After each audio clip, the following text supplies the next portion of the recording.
Assalomu alaykum bizlarni kuzatib boruvchilar. Mana bugun buvijonimizga kelgan ekanlar. 70 yoshli, qaddilari bukilgan holatda 3 kunlik muolajadan keyin natijalar bilan bo'lishamiz. Lekin qadrdonlarim, birodarlarim, yurtdoshlarim hammalarga avvalambor sog'lik tilayman.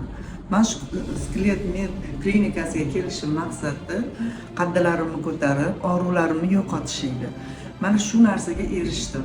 Mana hozir qaddilarim chiroyli mana ko'tarildi. Oyoqlarimni to'g'ri bosyapman. Mana kitlarim joyiga keldi. Kitlarim ko'tarilmay, juda ham qiynalib egilib qolyotgandim. Bolalarim yurolmayman deb do'qlayotgandim. Alhamdulillah. Mana bugun hamma og'riqlarim ketdi.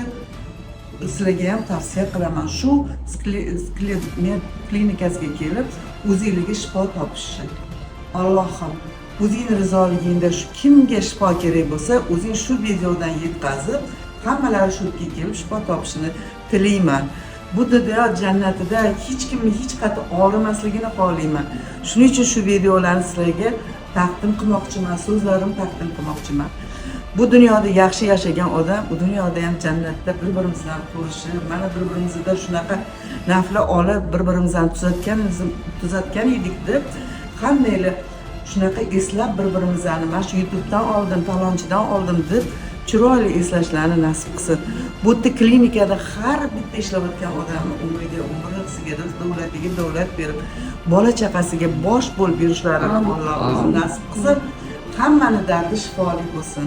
Rahmat hammanglarga, sog' bo'linglar, kasal bo'lmanglar. Kimga shunaqa muammolar bezovta qilayotgan bo'lsa, pastdagi raqamlarga murojaat qilishingiz mumkin. Like, podpiska esdan chiqmasin.